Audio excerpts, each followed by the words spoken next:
The plane was in great danger, and then he saw the wings of an angel repairing the damage. We have miracles around us all the time. We just don't see very clearly.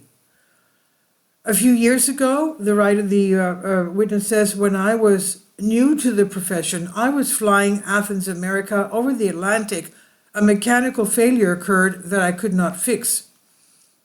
It's narrated by the pilgrim of the holy monastery, a pilot by profession. Frightened, he said, I asked the passengers to each pray to their favorite saint because we were in great danger and there was no land nearby for a forced landing because they were over the Atlantic Ocean. After a while, I see someone new repairing the damage with skill and quick movements.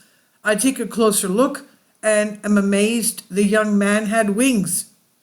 I thought he was my guardian angel. An inexplicable force held me and I did not pass out. After a while, it disappeared and I found to my utter delight that the plane had absolutely no more problem.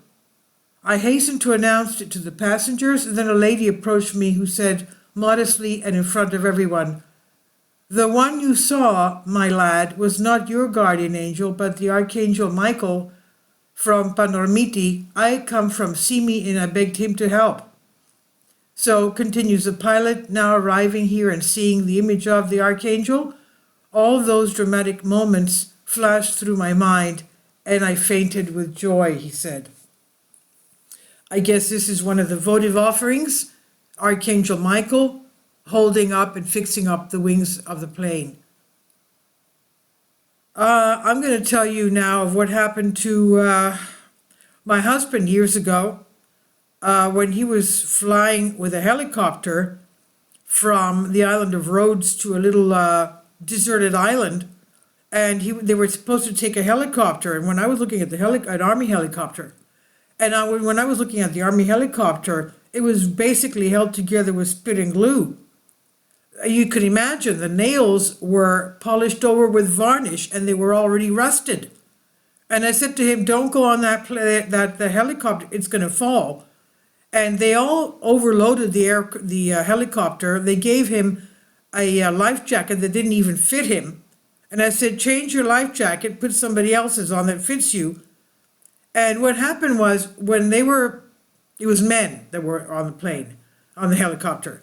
And he just wanted to go with the gang, And us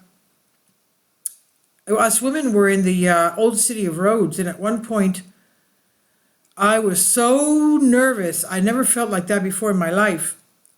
And then I heard a voice outside of my ear saying, his helicopter fell. Okay, that's what I had. The helicopter has fallen. And I answered back in my mind, no, let another one fall. This one is not going to fall. They were supposed to come back about an hour later. They never got back. They got back 8 hours later. And when he told me, the television crew was at a hotel because they heard that the helicopter had fallen into a deserted island into the Turkish area. Okay? Now, when he came back, he told me that the helicopter fell in this deserted island.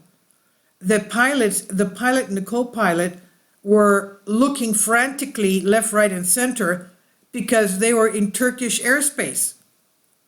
And they said, oh, we're in Turkish airspace. We're not supposed to be here. They can, just take down our helicopter because it was an Army helicopter, okay, with civilians, a gang of civilians on board, having the time of their life. But when they saw the pilot and co-pilot looking at doing this, they said, oh my God, it's the end of our lives. And the helicopter fell onto the only area of the island that didn't have jagged rocks sticking up.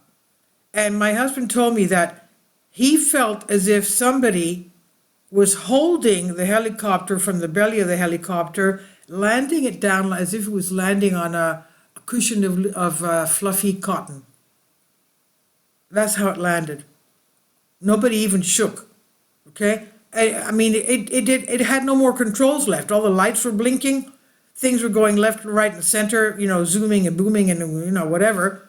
And they had no controls over the helicopter. And yet somebody was holding, my husband said, it's as if somebody was holding our helicopter from under the belly, and it landed on the only place of that deserted island that had no jagged rocks sticking up.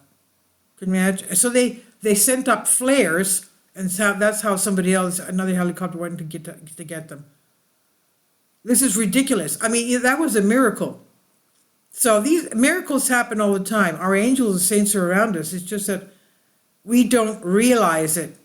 Sometimes we see the miracles, and our prayers always are heard. Okay, and I just adore the Archangel Saint Michael. I many times recently and in the past told you concerning my conversion, and also the fact that after I read concerning angels and archangels,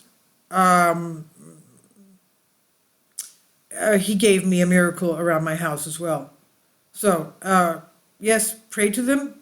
They're around us. Each one of us baptized has our guardian angel as well. Please leave your comments about this, and thank you for your support. Finally, support my Patreon account. The daily posts are 5 videos daily, and they are totally different from what I have on my YouTube channel. Thank you so much for your support, and that you find all my content so interesting. You'll find the Patreon account details in the description box below.